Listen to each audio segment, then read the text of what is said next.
Hi, everybody. Happy Sunday. Back for another Self Love Sunday. I'm really excited about my conversation today.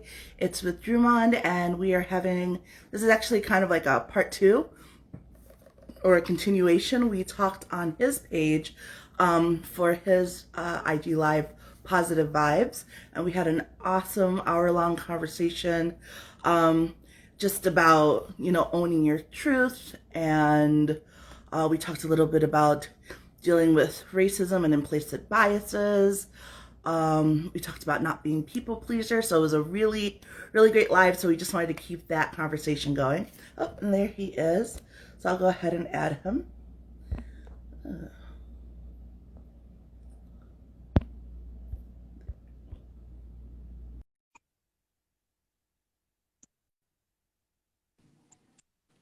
Hello. Hello.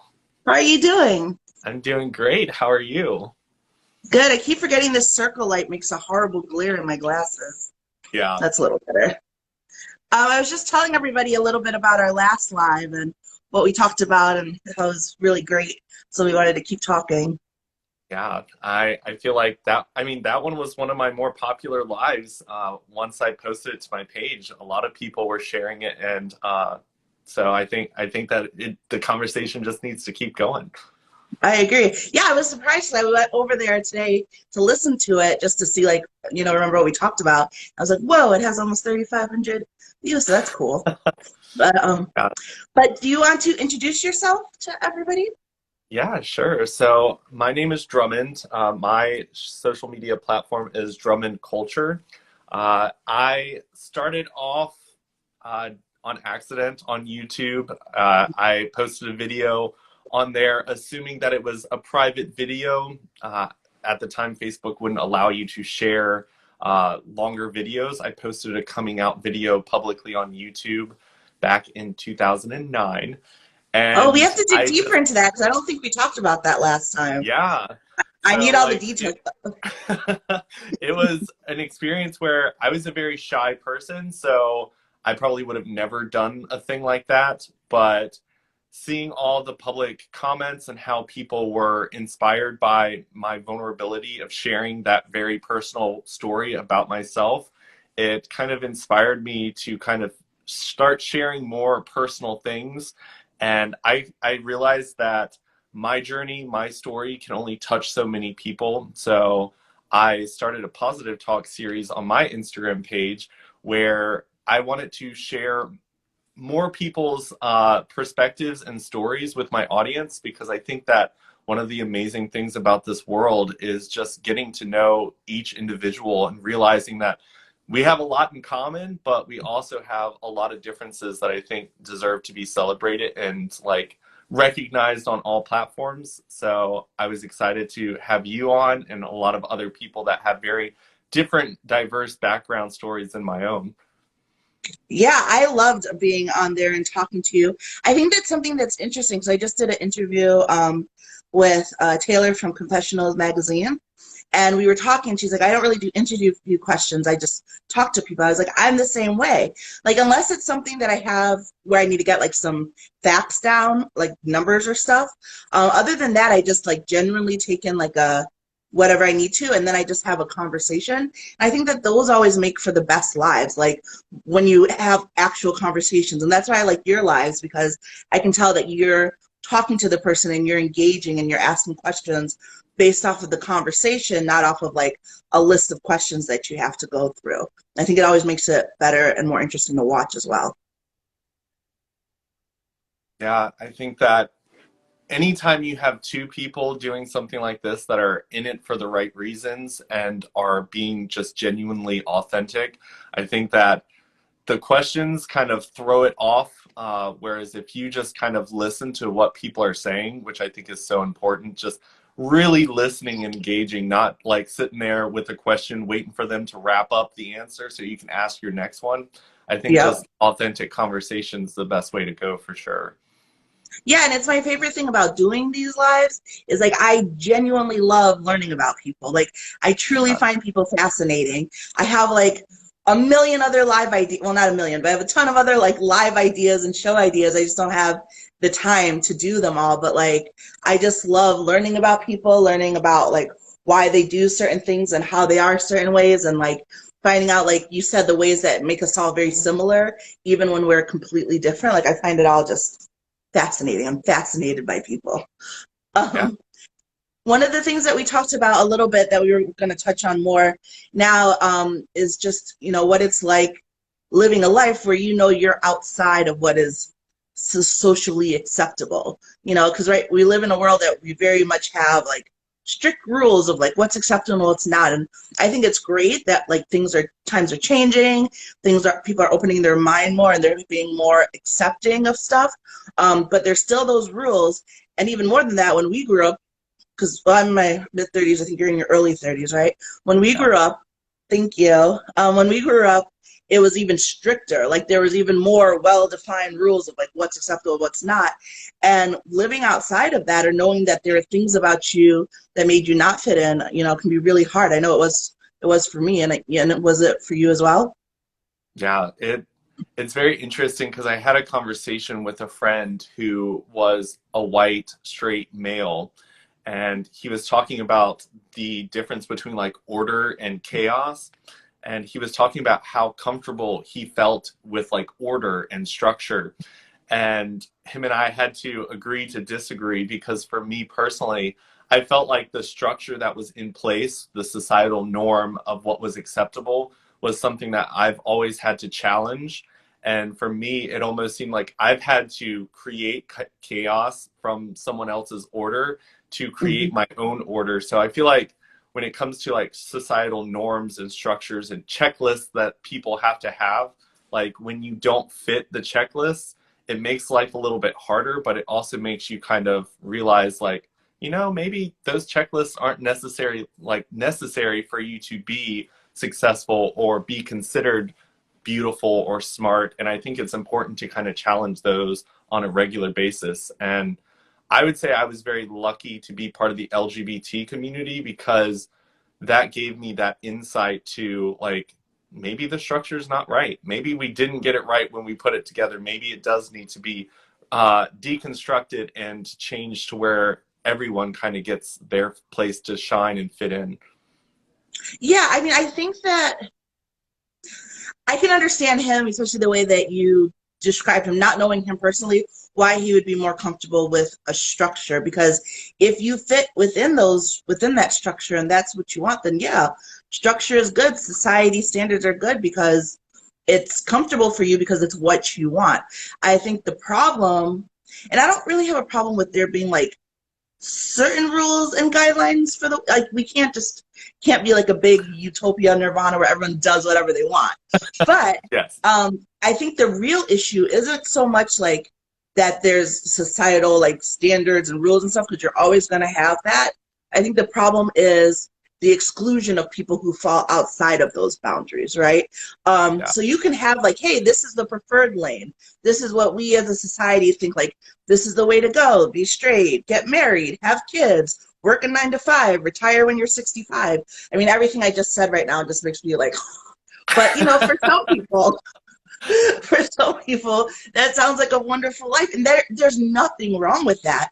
But the problem is like when people who fit within that lane want to tell those of us outside of it that we're wrong for not wanting to fit in those lanes. And just like I feel like I shouldn't ever tell someone that they're wrong for wanting to go the normal way, they shouldn't ever tell me that I'm wrong for not. So to me, the larger problem is the lack of acceptance for a difference is what a real issue is.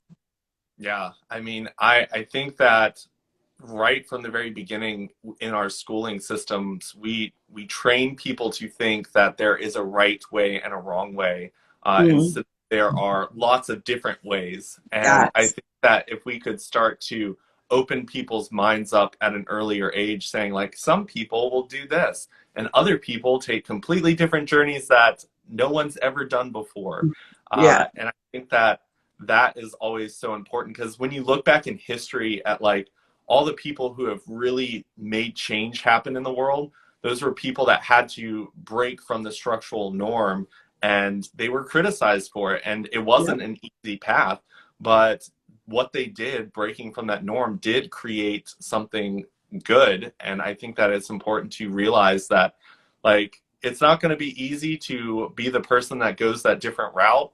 But I think it's important for people to realize that sometimes you have to break the structure and create your own path, and that's not wrong. Yeah. I mean, like what you mentioned, we try to make it like seem from a young age like the world's very like black and white, right and wrong. And it's not, it's filled with nuance. If there's anything that is missing from the world, I feel like people are missing critical thinking skills and also the ability to understand nuances. Like if we could fix those two things, we would fix a lot.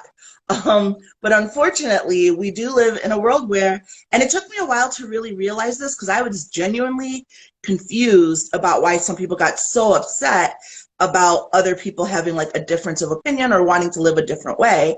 And it really took me a while. I think I read something that sort of explained that some people are very much like see life as like a zero-sum game. Like there always has to be a winner and a loser. So like where I will look at a situation and say like, well, they think that way and I think this way and that's that.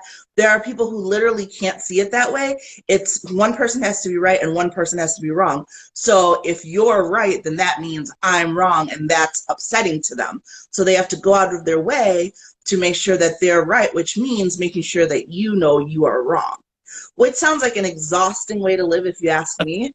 Yeah. Sorry for those people, but understanding that that's how some people think did help me a little bit as far as understanding it. I mean, it's still not right, but it did help with understanding it. Max said, as a gay man, I don't want kids. But that's me. I really hope their future and people's mindset change. Yeah. Yeah, that, whew, you hit Yeah. on one for me. So the whole issue of like gay people being able to adopt and stuff is so like it gets me so riled up, like infuriated because I for a while I was a guardian ad litem in Florida. It's called different things in different places, but basically you're like the liaison between someone in foster care and someone like the child in foster care and like the court systems. So like you're an advocate for the child, you check in on them and you make sure that they're doing okay, things like that.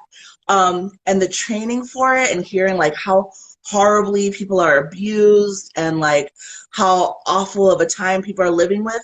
And then like to have people say that people shouldn't adopt someone just because they're gay, like it makes me so livid. It's like you would rather a child go through a horrible foster care system, horrible, than be adopted by a gay parent just because you don't think being gay is okay. Like, I don't understand how that is okay in their mind at all, at all. And so that one gets me especially heated because you're right, like everyone should be able to adopt or have kids. And that's another one. I think it goes back to what I was saying before about some people thinking there has to be right and wrong and winning and losing with all things, and there doesn't. Yeah. I've personally run into a lot of circumstances where people will speak poorly of like the LGBT community, but then give me like an admittance. They're like, oh, but not you. It's just the whole community as a whole. And at that moment, it's like, okay, I'm safe in this space because I'm being excused for whatever sins they're accusing my community of. But also, that's not creating any positive impact or change for the community as a whole. And it took me a little bit to kind of gain that voice and confidence to be like, hey, no, like, I'm not okay with you like excusing me as if I'm some like white horse here and Mhm. everyone else is like the bad people, like the community as a whole, just like any other group of people who are considered different or other, like they're people that need to be respected as a whole. And like I think too often we try to find stereotypes to like slap on an entire community of people, and then when we get to know certain ones, we're like, oh, so you don't match the stereotype. The community at large doesn't match the Right, stereotype. And right. I think it's important for people to stop doing that because it's toxic and dangerous for everyone involved, not just the people that are being oppressed or othered in that situation. I think that even the people who are adding those labels are preventing themselves from getting to know an individual because we're all unique. It doesn't matter what community we're a part of, we're still unique individuals. Yeah. No, and that's huge. And I feel like I say it so often I could have it tattooed is where I'm like, Black people are not a monolith, you know, like we are not all the same. Like you cannot expect us all to be the same. And I've been in the same situations kind of like you where it's like, oh, well, you're not like other Black people. I'm like, well, I am because I'm Black. So I guess I am like Black people. You know, like we don't all act the same way, talk the same way.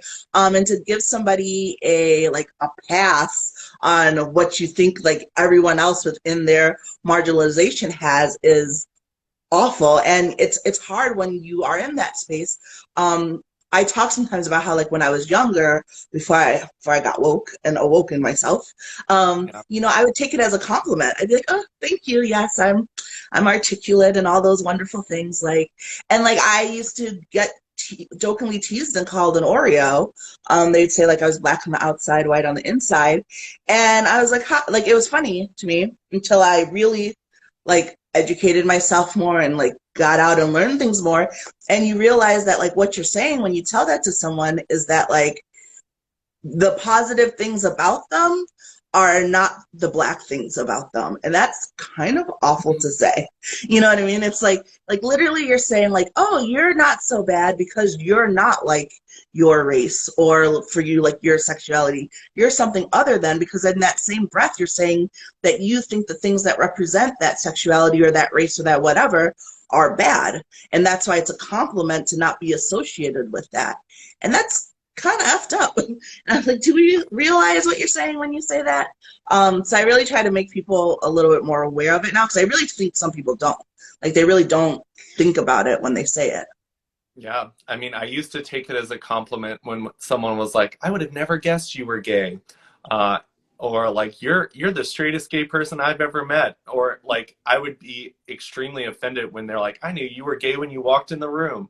And like it took me a lot of time to kind of heal that part of myself, because Yeah. that identity is me and I should be proud of that. Like, Yeah. but society has taught us that that label is wrong or other, and therefore you don't want to be labeled as that. And I think that that puts a lot of trauma in our own communities unknowingly, because then we do want to be patted on the back with that backhanded compliment, because we're like, I don't want to be labeled with the negative. I want to be like that positive person that escapes the stereotypes, but at the same time, like we're just enforcing that those labels are somehow bad and should want to be desired to be a label on us. But I mean, I've come a long way, and it's funny because no matter how awoke I've become, like it's generation after generation. It's like every single person has to go through that. And Yeah. it's just like you're constantly trying to pass down that wisdom so the next generation can heal faster, because it's after that healing process that you really start to like learn to love yourself. And it's Yep. so important to get that out of the way. And I wish that I had gotten it done sooner, but I'm definitely glad that I'm still in just entering my 30s with this like learning of self-love instead of like later on in life and finally realizing I shouldn't have let society oppress Right. me from loving myself. Right. Right. Yeah. It's just, I'm glad that we're making an effort overall to get people to find that self-love and think about themselves differently. I think it's interesting how many people like fight against it. Like I was watching this clip from, I think it was like Laura Ingraham, and she was saying like negative things about like people with like wanting self-care and stuff like that. And I'm like, but I just feel like if you live through something and you know how it impacted you, and then you find out there's a way to do it better, why wouldn't you want it done better for the people coming behind you? Like, why would you sit there and say, like, I had to deal with it, so you have to deal with it? Like, to me, that is so toxic. And like you're not healed, like clearly you didn't deal with it, and clearly you're not okay, because if you were okay you wouldn't want other people to suffer as well. You'd be like, hey, here's a better way to do it, let me show you, let me tell you how to do it so you don't have to go through what I've gone through. Like that's someone who dealt with it well. People who want other people to keep the cycle going, I feel like have not dealt with it well, and they just don't realize it. Yeah, I feel like someone in that situation might have someone within their life that may be a little narcissistic and somehow got them to think that somehow they did something wrong. and that the process that they've had to go through was flipped on them to where they were convinced that they had to go through that to be a better, stronger person. Yeah. Uh, but yeah, I think that with trauma, a lot of times people don't realize that there's a lot of pieces to it. Sometimes like it hits you and shatters, and like you have to go in there and pick little pieces out. But someone who believes that new generations need to go through the same, they still haven't healed all of their trauma, because someone who's really healed and knows what self-love feels like only wants other people to feel that too, and feel it as quickly as possible.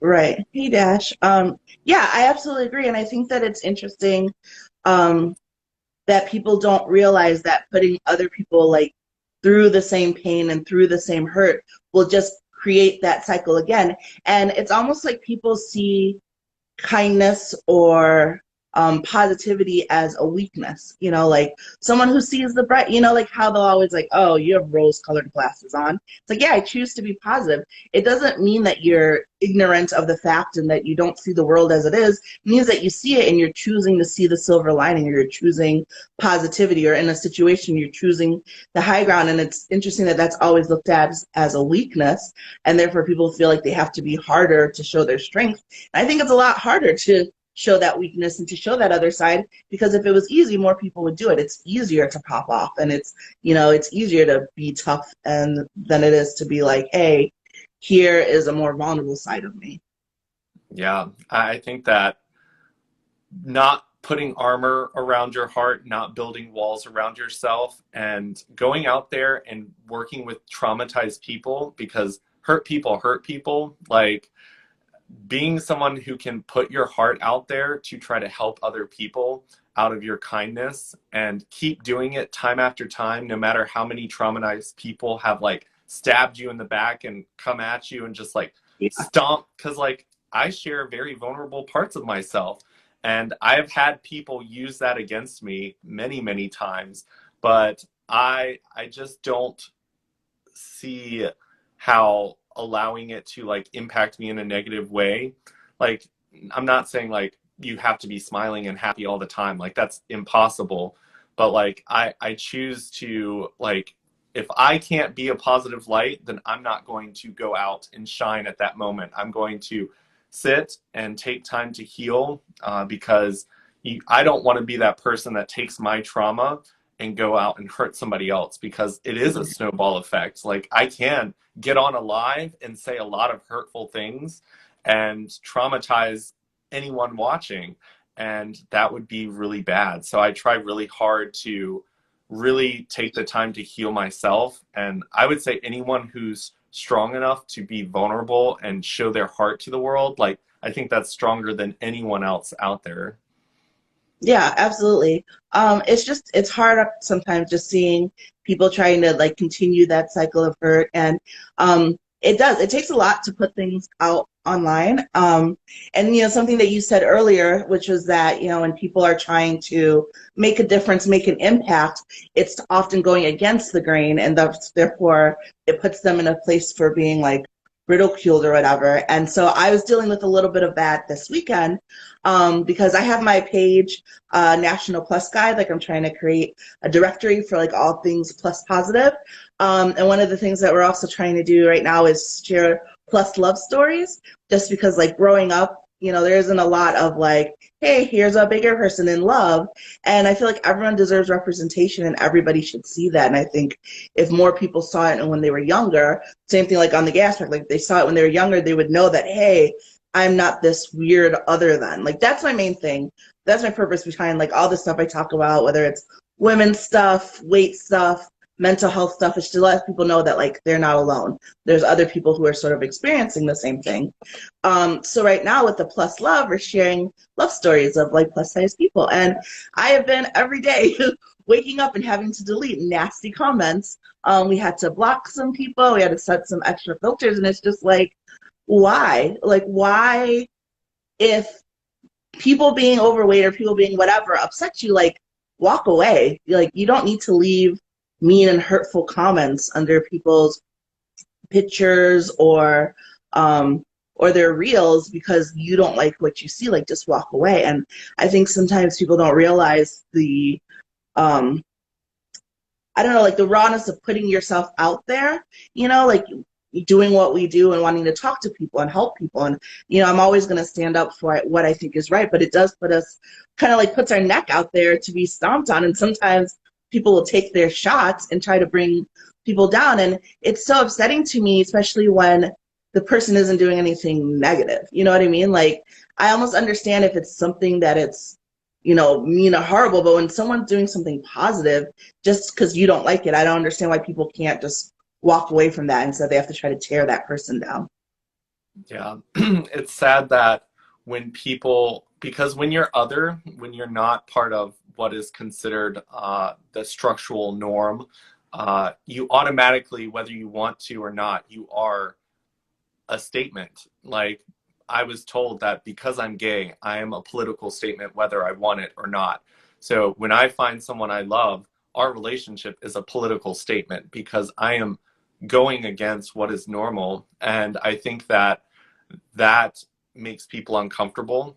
And I think that it's sad that because it almost seems like when people like what you were talking about, where you're celebrating love for people who are plus size, like that should be celebrated, and like people should look at that and be inspired, because it's so hard to share yourself with the world that doesn't accept or doesn't show you love the way that they show other people love. And you also want to do it because you know that how it doesn't feel right for you to look in magazines and you look in movies and you never see yourself represented and you never feel like, wow, that's my story, that's me. And when those start coming out and you see such negative attacks on it, like, it sucks and it hurts to know that, like, who you are is not going to be accepted. You are going to be who you want to be and publicly do it. You will face ridicule, and it's sad that that is the case. But like, the beauty, like, feel like they benefit from making us feel like there is a certain way we're supposed to be. They're like, this is your goal here, so everyone over here, you better catch up. And as soon as, like, you start to challenge this, you're challenging their, like, money making schemes that they use to make everyone feel bad about themselves so that they can make money off of all the products and stuff that they sell. Yeah. And I think that it should be celebrated. And to create a space like my page, I I had a lot of trolls at first. Like, it was, I every day would get on there and check under my photos to make sure there weren't hateful comments. That's what Uh, I've had to do all weekend. Like it's a little draining, especially when it's first thing in the morning and you're just yeah, seeing comments about how awful you look and like different things. You're like, can I just wake up? Like, go somewhere else. It's awful. yeah. I got to the point where I just deleted them as soon as, like, if I read like words into the sentence and it was already something rude, I wouldn't waste my time, because it was bringing my energy so low that I Yeah. couldn't go out and do what I wanted to do, which was celebrate my community and the love that they have. So, like, I think what you're doing is a phenomenal thing. And I think that Thanks. if it's in its early stages, like, that's unfortunately, you're breaking away from the norm. So the norm is going It's to just gonna attack get back. worse. Yeah, Yeah. and I know it's one of those things where it's like I want it to grow and I want to help people and I want, like I said, I want people to not feel other than, like not having that representation really impacted me growing up and how I felt and how I dealt with acceptance and stuff. And, I'm always for people wanting to do what they want with their life that makes them happy, look how they want. But I also think that everyone deserves to have some form of representation out there. Yeah. And so it's like, it's one of those things where I wanted to grow, I wanted to help more people, but I'm also like, with more people will come the trolls and more and more. And it's just like, it's interesting because you think like, it's okay, I'm ready for this. I'm ready for this fight. I know what's coming. I'm going to like gird myself. I got this. And then like you're on day 3 of deleting comments. You're like, leave me alone, please. Yeah. I mean, I think that what you're doing is amazing. And I think that right now you are small and you're busting through the normal walls. And I think that eventually you're going to get so big that trolls will be too small to impact, because I think that a message like that will grow. And people, because believe it or not, I would say mostly everyone, even the people that are considered like acceptable beauty, like that wall that is pushing you back as well is also a wall that's keeping them unhappy with themselves. Because I mean, you sit there and you're like, oh, and you beat yourself up about eating because like your brain is triggered to believe that if you don't look this way, then you won't be happy, you won't get what you want in life. And I think that breaking down that wall will help everyone, because everyone is so like afraid of not being accepted, not being loved. And if you can like make that large enough, if you can survive the trolls that exist at the beginning, because I always think that at the end of the day, like the people who are meant to stand out and be different will. It's Yeah. the people who are stuck in that generalized like normal society that they don't like other people because they struggle as well, because they're sitting there hating themselves. They look in the mirror and don't love themselves, and they fought so hard to get here to be loved and accepted. And if we were to break down that wall, then people that fought so hard to look that way, whether it's not eating what they love, throwing up, going on unhealthy diets, like if we break down that normal that they're trying to live for, like we're kind of erasing all their hard work that they've been doing. Yeah. Whereas like you're doing something amazing to show people that like, hey, no matter what you look like, you deserve to be celebrated and loved for the love that you have for another person. Like that shouldn't be something that you have to fight for. Just like LGBT love shouldn't, like, you should be able to love your partner and not fear like ridicule from society for just being in love with someone. Like that should Right. be celebrated. Like you're not harming anyone by being in love with someone. Exactly. And there is the comment. Michael said, that's beautiful. Junior said, virtual hug. Thank you. Sophia said, kudos to you both for stirring the pot, making people uncomfortable. There are more people who need your presence than there are trolls. Discomfort means you're challenging unhealthy norms and forcing people to think. Thank you. Yeah, I agree. And I think also something that you mentioned about, them hating themselves is it's definitely something I try to remind myself of when I have trolls, is because I do think that there are so many people who feel like they have to be in those boxes, right? Like not everybody, when we talked about like the societal acceptance lane, right? Not everybody fits in that, and not everybody wants to be in that. But there are people who don't have the strength or aren't able to see that they don't have to be. Like there are those of us who are like, well, we wish we were there, but we're not, and we're happy outside of the box. And then there are people who will like bend and mold and break themselves to make sure that they stay within that mold. And I think for those people, seeing people outside of it, like us, it's extra triggering. It's like, if I have to live this life that secretly makes me miserable, like how dare you not have to live this life that makes you miserable? Like, who are you to find happiness doing what you want when I'm not allowed to because I have to live this life that I don't want? And it makes me really sad for them because they don't have to live that life. Like they could live the other life, but for some people, because of family or finances or whatever, they feel like they're truly trapped living that life, and then they just want to bring the rest of us down with them, and it's unfortunate. And you try not to let them, because kind of the place that they're coming from. I think that people also, though, it's like, especially for me, like dealing like, in the plus size community and plus size world, I think that like weight is still one of those areas where people feel comfortable mocking it and feel comfortable still being hateful about it. Which is actually funny. I was going to say, because it's one of those areas where people still like feel like you still have control over it, which you do on some level, but on some level it's just genetics. Like there are some people who are just more predisposition to being bigger than others, and yeah, you can still diet and exercise your way, but versus like knowing that someone's like race is like it's not a choice. It's like, and sexuality isn't a choice, even though I just saw a debate about that. I think because of those, people are quicker to like check someone for being anti those things than they are for being like that phobic. And so because people feel like it's like you should be able to control that, so I'm not gonna have sympathy or try to change things or make things easier for you. Like you just need to fix yourself. And it's unfortunate because not everyone does it. Like some people are chunky and good and leave them alone, and some people are making changes. Like I make changes, but that doesn't mean that I don't deserve love and acceptance as I am now. You know. But again, if someone's unhappy with their life, it's makes them even more miserable to see someone living a life that's different than them and being truly happy. Yeah. I mean, I was in a clubhouse room where people were, I mean, the LGBT community is a very traumatized community and were bullied probably a lot, as were a lot of other people in other groups.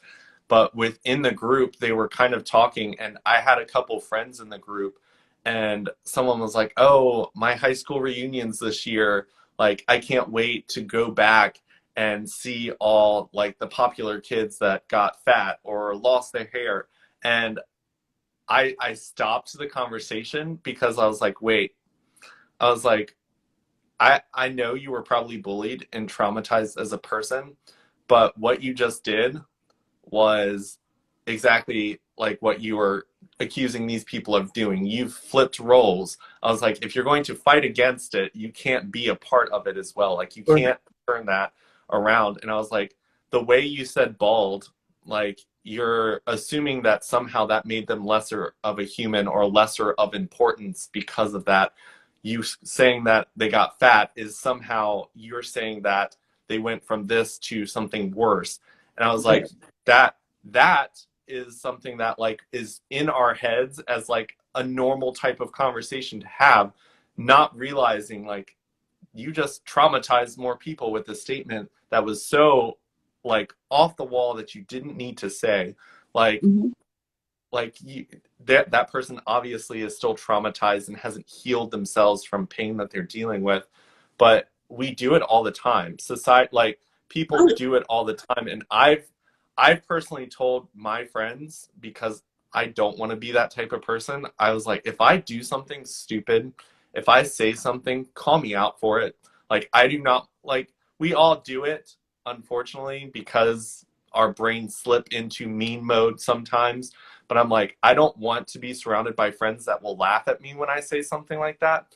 I want my mhm. friend to be like, that's not cool. Like, collect yourself and realize what you just did, because you can't go out into the world doing that, because you're literally othering people and saying that there's some type of standard to what is acceptable and what is like socially not acceptable, and we've got to get better at that in so many different ways. Yeah, I think people don't really pay attention to like how they insult people with like the little things they say because it's such a society norm thing, right? And like even, you know, like how often do people say like, ugh, I feel fat? Because in their mind it's associated with being negative and they don't really, I mean, you can't feel that, it's not an emotion. So do you feel tired? Do you feel sluggish? Do you feel unhappy? Like what are you actually feeling? But somehow we've just incorporated all this feeling like that. Those that's feeling fat, and that's because those to you, any of those other words I would have used are synonymous with fatness. And anytime that someone does that, even like you were saying with the balding thing, like if you're snickering at the fact like, oh, I hope I go back and they're bald, that says in your mind that you see being bald as being less than. And I think people don't realize that often that that's what they're saying. Like there's just sort of going back to that whole, instead of seeing things as being different, because some people put things in a right and wrong, better than or less than, you automatically put anything outside of what the golden standard is as being less than. So if you're not straight or a certain race or look a certain way, then you're instantly less than. And everybody wants to fight to be part of the seen as the, you know, acceptable thing, when really instead of fighting to be that thing, we should all be fighting to be seen and accepted as we are. We should all be fighting to say that it's okay that we're different. There is no specifically sociably acceptable way to live. Like, if you, as long as you're not hurting people. So I always have to put that disclaimer on, because then people start with their wild examples. As long as you're consenting people and you're not hurting anybody, then you should be able to do what you want. Yeah, and I think that if you take the time to get to know everyone and their traumas instead of focusing so much on your own, you would realize, like, I would never make a statement about like someone being bald in a negative way, because I've sat and listened to my friend who like had all the confidence in the world and lost it all when he started to lose his hair, and hearing his story and like the comments that he hears when he's walking around and the things he sees online, like I instantly like feel that pain, and I wish that that would not happen. So like when people make those types of statements, I think that if more of us took the time to hear others' stories and the traumas that they have to go through and heal, because yeah, growing up LGBT, that was my trauma. I heard the things that most people that aren't part of the community don't hear. Like, straight people don't usually hear when someone goes, that dude's gay, and just referring to him as like a sissy girl guy Yeah. type thing.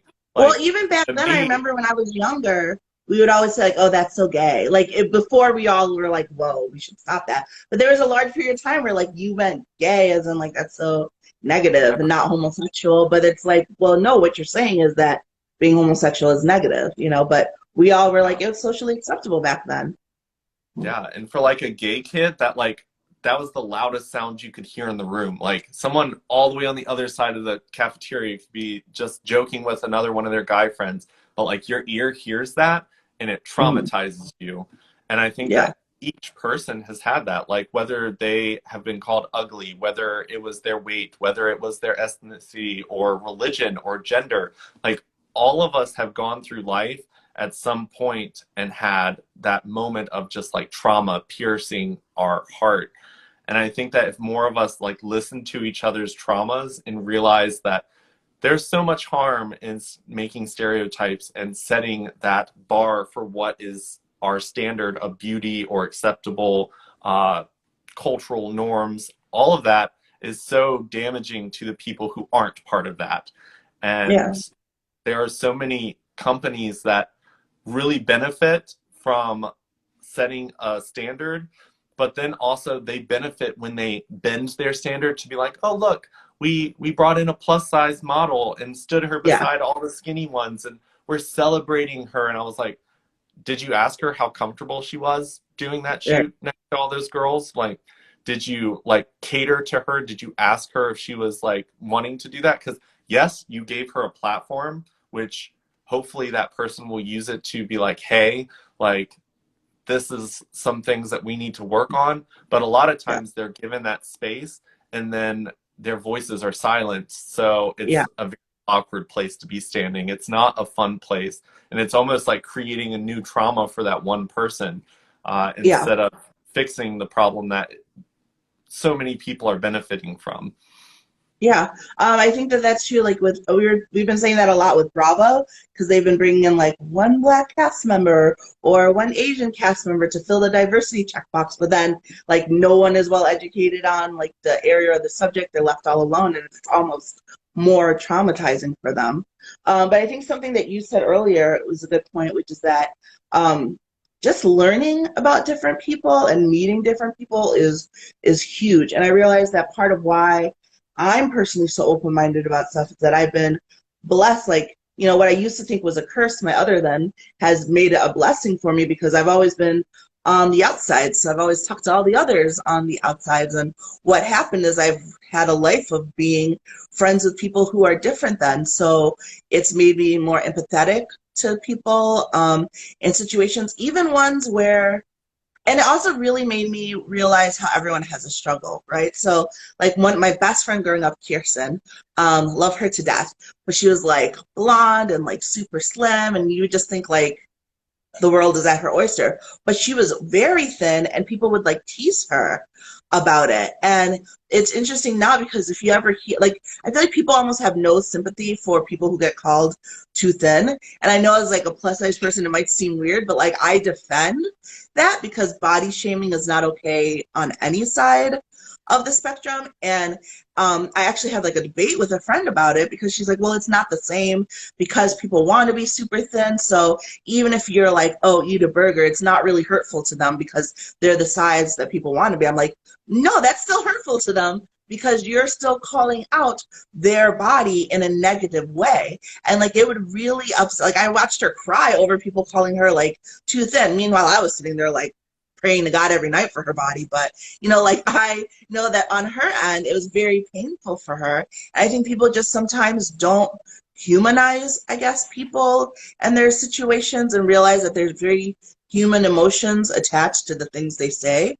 Especially like if we get into the subjects of like celebs and things like that, people just forget that those people are human. It's really interesting to see. People Yeah. literally will forget. It's like somehow people think once you have a certain level of celebrity, whether it's real celebrity like people in Hollywood or like Instagram notoriety, it's like, oh, once you reach a certain level, like you're no longer a human to them. And it's very odd to me. Yeah. I jump so quickly to defend like celebrities these days when people are like talking poorly about them. I'm like, they're people. Like, Yeah. and I was like, also like what you know about them is like hardly anything. Like the media twists anything they can to get stories out to make money off of these people's lives. And yes, that's the life that they have chosen to live. But you see celebrities walk away from fame all the time because it's not easy. And I think that too many people these days, if it's not a trauma they're dealing with, they don't think it's a trauma for other Yes. people. Like, Yes. like if you're being traumatized for being called like overweight and then someone else is being attacked for being too thin, like both of those are traumatizing things because you're being told that who you are is not enough. But I've Yep. learned that no matter which side of the scale you're on, like the, the same people are going to have something to say about you. Like Yep. that's why I always tell people like going to the gym, changing your diet, all of that does not help you if you can't look in the mirror and work on loving yourself. Because at the end of the day, you have to be able to look at yourself every second and love yourself for it. Like, Mhm. and you have to find ways to celebrate that because at the end of the day, like you won't be loved by everyone, and there will always be someone that will say you are not enough. Yep. There are people that fall in more of the standardized enoughness spots, but I think that there are just as many people that say, "Oh, look at him, he's rich." This person, like, and he's Yeah, no matter criticized what you for. do. Yep. You make someone upset. Actually, do you I don't do you know Dax Shepard, the actor? He's married to Kristen Bell. Oh yes. No. Okay. He has a podcast called Armchair Expert, and I love it.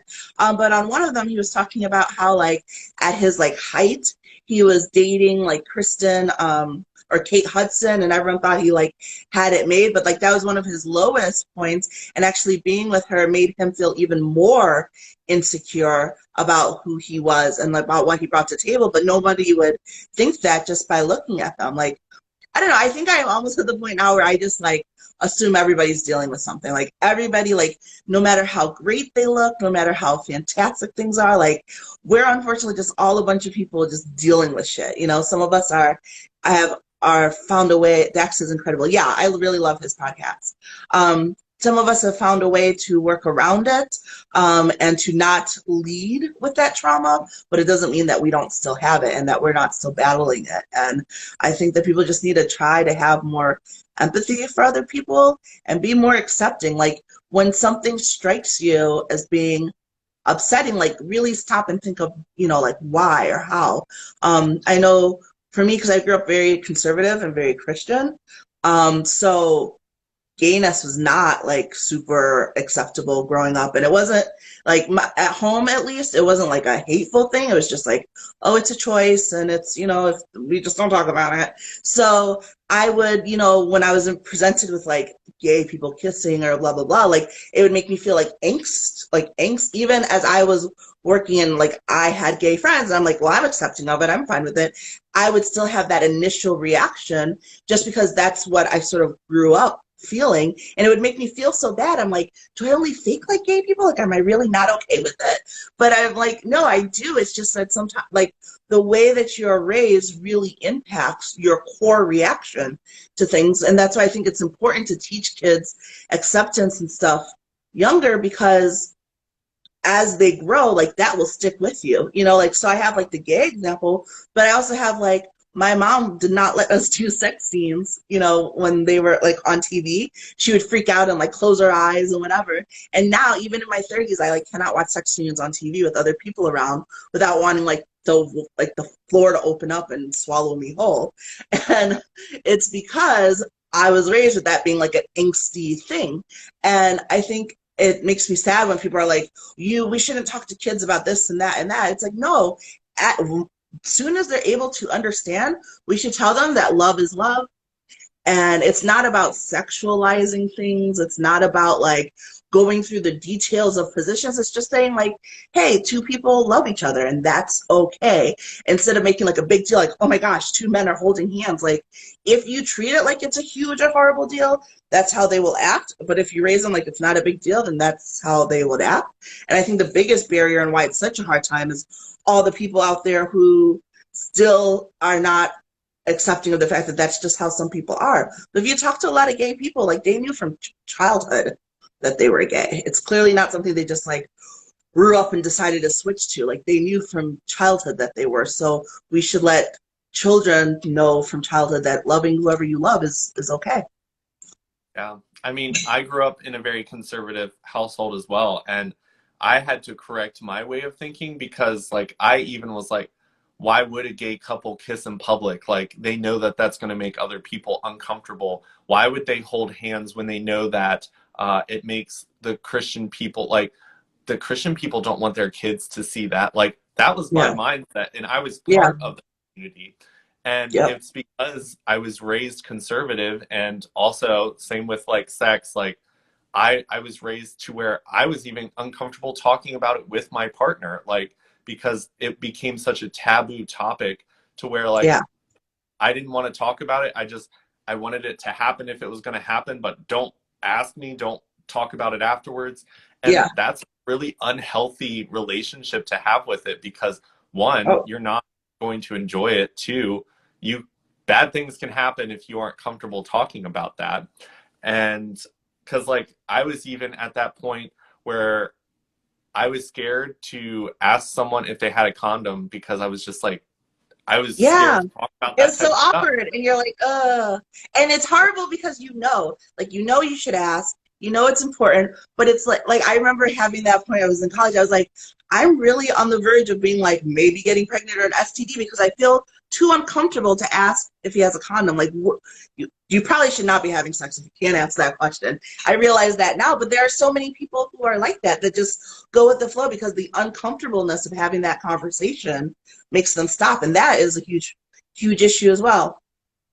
Yeah, I think that it's just so important for us to break down those barriers of what is considered taboo and not acceptable to talk about because not doing it, I think, causes so many more problems that a lot of them are irreversible. Like you can't go Mhm. back sometimes. Like, I mean, like when it comes to girls getting pregnant, like they people talk about like abortion as if like that's somehow a simple solution, but that's a Right. life-changing, mind-altering event in someone's life because even society has pressed us to believe like you were ending a life and like that's a heavy choice to make Yeah. on someone who wasn't expecting that to happen in their life, but it's a choice they had to make. And I think there's just so many things that we shame people for when we should have from the beginning made this a conversation that was so much Yeah. more comfortable to have because Yep. when we make it a taboo topic,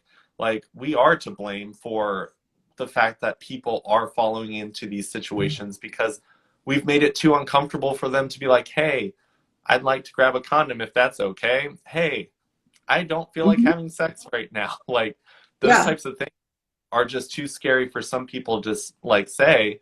And in some situations, it's dangerous if they have not like been raised in a way that they're like, I don't want to do this, and I have the right to say that. Yeah. No, I agree. There's a comment, when you get raised on something, unfortunately, whether you like it or not, it resonates and then is engraved, but we can always change that for ourselves in the way we grew up.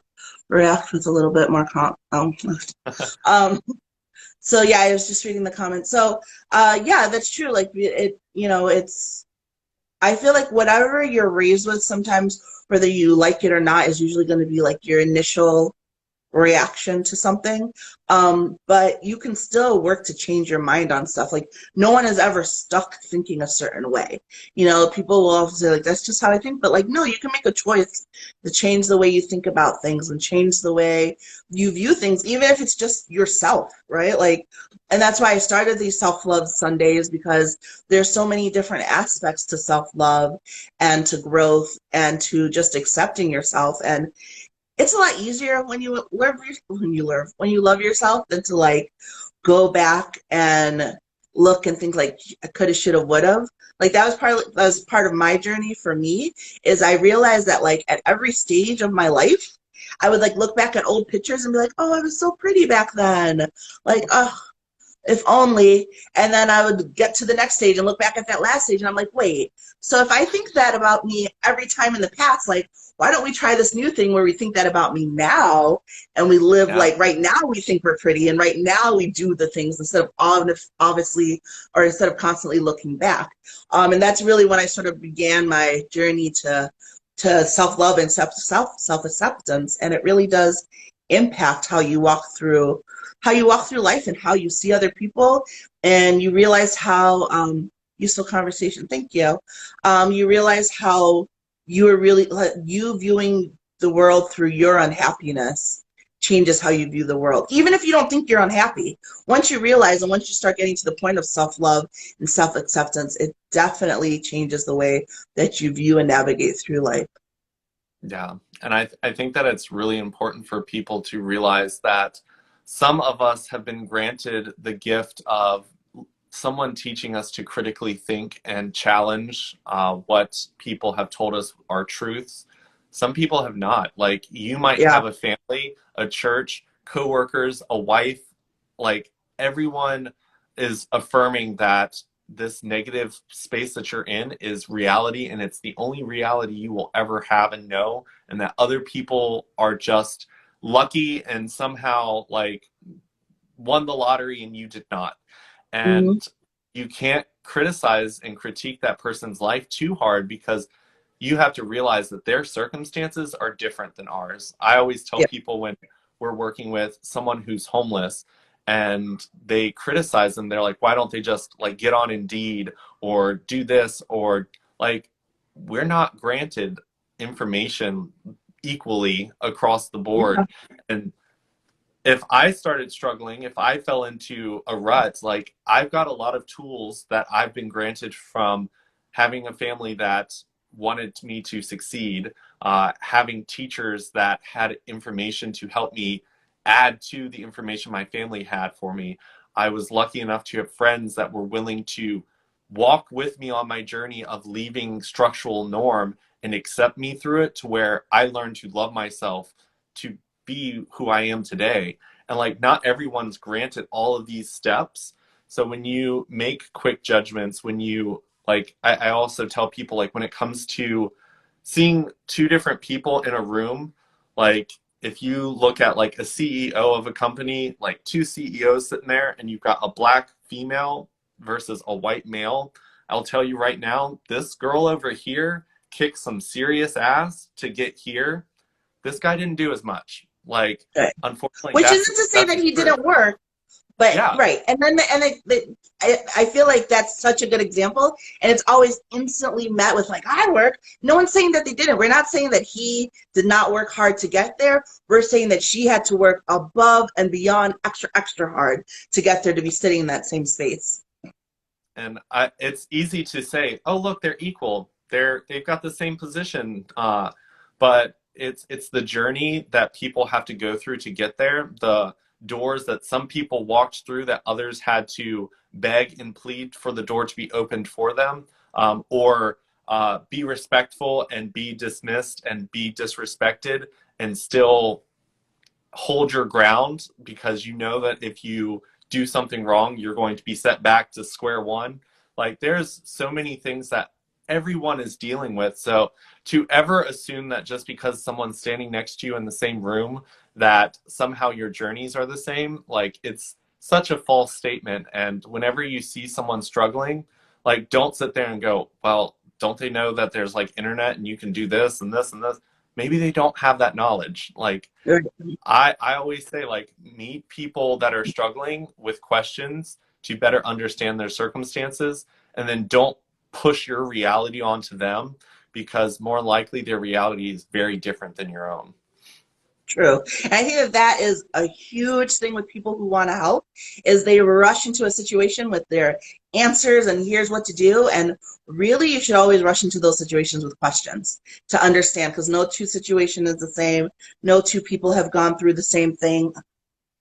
Sorry, no two people have gone through the same thing. So it's really important to understand where the person's coming from, what they're dealing with, and that's what's going to um, help you get through everything, or at least be able to help them through whatever their issue or their problem is.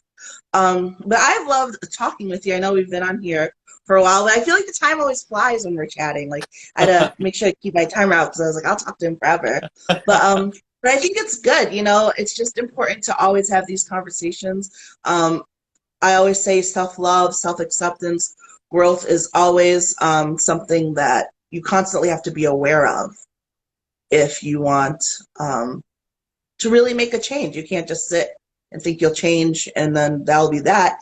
And you can't just sit in ignorance, which I think a lot of people like to do. Like when you know better, do better. I always say, you don't always know what you don't know, which is true. But when you do know, do better. Yeah. I think that we too often judge people for things that they've done in the past, and we don't give them that grace of learning and doing better afterwards. And it's so important to realize that you can make the biggest mistake in life at some point, and you can still completely turn it around. Like you are Yeah. not bound to a fate because you made a mistake in life. Anyone can change as long as you're willing to accept that you made a mistake and that you believe that you know that you can do better. Like anyone can move forward and progress. And I saw comments talking about a therapist and being afraid to politely ditching the person. Yeah, I was gonna say that. I mean, my advice for that is to therapists know that people go to different therapists, and it's important. If he's a good therapist, he'll want you to find a therapist who matches what you need. So don't be afraid to let them know that you need to see someone different. Yeah. I mean, I work with LGBT people all the time. I excel in male, like LGBT, as well as when it comes to people who might struggle with like something that's out of my comfort zone or out of my expertise. I gladly am like, you know what? Like, I don't want you paying for something that's not serving you. So I would much rather pass someone along to someone because at the end of the day, happy people want other people to succeed. And if I can't Yeah. be that person for you, God, I want you to find that person that can help you. I Right. don't want you stuck with me and miserable. I'd rather you find someone who can help you. Like, money is only money. Like, I would rather Yeah. someone have self love and happiness than be with me struggling still if I can't help you. And honestly, if the therapist is upset that you want to change, that's probably a good sign that it's a good thing to change because a good therapist would not want you to stay with them if it wasn't a good fit. But Yeah. thank you again so much for joining me. Thank you, everybody Yeah. in the comments who have watched and given feedback. And we should chat again soon sometime. So I enjoy our Yeah. conversation. Most definitely. And thank you so much for having me. I had a lot of fun and I I absolutely love our conversations. It definitely puts a huge smile on my face. And Yeah. Michael, who's in the comments, kept telling me to rewatch ours because he told me that I was just gleaming last time. And I just think that the energy that you put out is just, it's impossible not to feel that way. So keep doing what you're doing. I love it. And if there's Thank ever you. anything I can do to support you, let me know. I'll gladly help out. Absolutely. Thank you so much. Oh, and also, if you aren't following him on YouTube, you should. I enjoy your shows. You had your letter to your ex the other day. That was enjoyable. But Yes. yeah, follow your YouTube. It's great. And thank you so much again, everyone. I'm glad someone said it was great and uplifting. And thank you. Yes. Thank you all. Have a great night. Bye.